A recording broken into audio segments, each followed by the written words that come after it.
This is Catholic Daily Reflections for Wednesday of the second week of Lent.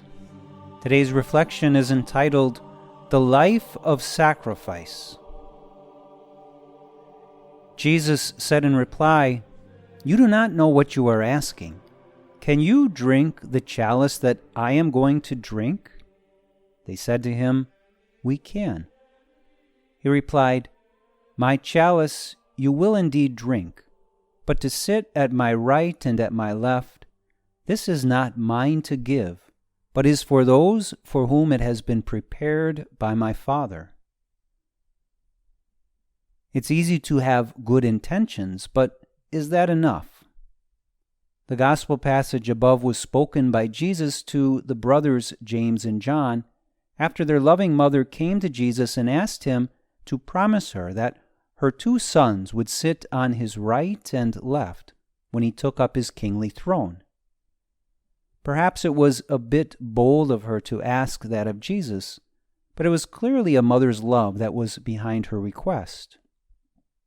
However, it's important to note that she didn't actually realize what she was asking. And if she did realize what she was asking, she may not have asked Jesus for this favor at all.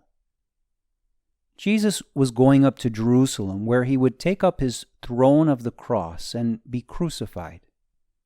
And it was in this context that Jesus is asked if James and John could join him on his throne.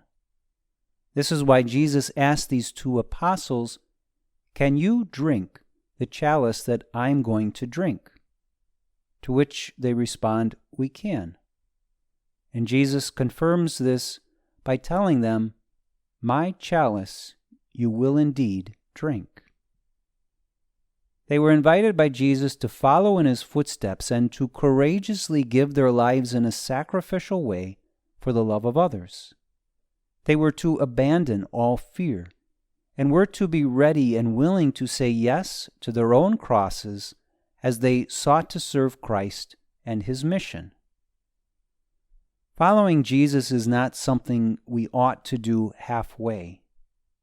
If we want to be a true follower of Christ, then we too need to drink the chalice of his precious blood deep into our souls and to be nourished by that gift so that we are ready and willing to give of ourselves to the point of a total sacrifice.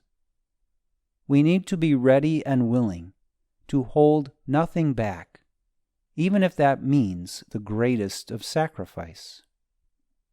True, very few people will be called to be literal martyrs like these apostles were, but we are all called to be martyrs in spirit.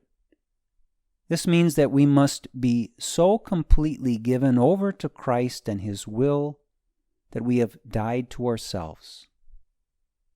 Reflect today upon Jesus asking you this question: Can you drink of the chalice that I am going to drink? Can you willingly give everything, holding nothing back? Can your love of God and others be so complete and total that you are a martyr in the truest sense of the word? Resolve to say yes. Drink the chalice of his precious blood and daily offer your life in total sacrifice. It's worth it, and you can do it. Let us pray. Lord, may my love for you and others be so complete that I hold nothing back. May I give my mind only to your truth and my will to your way. And may the gift of your precious blood be my strength on this journey so that I may imitate your perfect and sacrificial love. Jesus, I trust in you.